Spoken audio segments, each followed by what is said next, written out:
Hello friends, আজ এসে গেছি সকাল সকাল শ্যামবাজারে পুজো দিতে। দেখো মিষ্টির দোকান থেকে মিষ্টি নিয়ে নিচ্ছে কুণ্ডবাবু, আর আমি তোমাদের একটু দেখা দিয়ে এলাম। তারপর চলে এসেছি ফুল নিতে।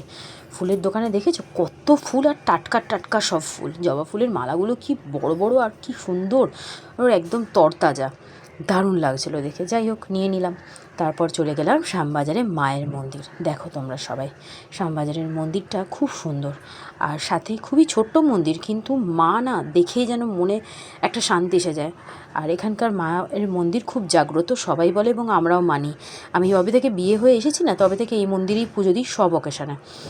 ওখানে পুজো দিলে আমার মনে হয় যেন আমার সব কাজ সাকসেসফুল হবে।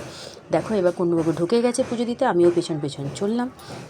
কুণ্ডবাবুকে ভিডিও করে দিচ্ছি, আর সাথে পুজো দিতেও চলে এসেছি। মনে খুব শান্তি লাগে এই মন্দিরে আসলে। মায়ের দেখা পেলেই যেন মনটা ভরে যায়। তোমরা দেখো মূর্তিটা কি সুন্দর সাজানো, শাড়ি পরানো, মুকুট সব সোনার গয়নায় সুসজ্জিত, একদম দারুণ। আর পুরোহিতমশাইয়ের ব্যবহারও খুব ভালো, খুব সুন্দর করে উনি পুজো দেন, নাম গোত্র সব শুনে দারুণভাবে পুজো দেন। আর ফাঁকায় ফাঁকায় খুব ভালো পুজো দেওয়া যায়। মাঝে মাঝে ভিড় হয়, এটা ঠিকই কথা, কোনো অকেশন বা কালী পুজোর কোনো দিন থাকলে খুব ভিড় হয়, কিন্তু ভিড় হলেও পুজোটা খুব শান্তিপূর্ণভাবেই আমরা দিতে পেরেছি আজ অবধি।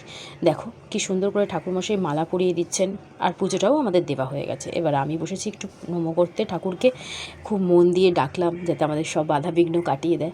আর আমি যতবার এসেছি আমার মনের ইচ্ছা পূরণ হয়েছে। চলো, আমার পুজো শেষ, এবার চললাম বাড়ি।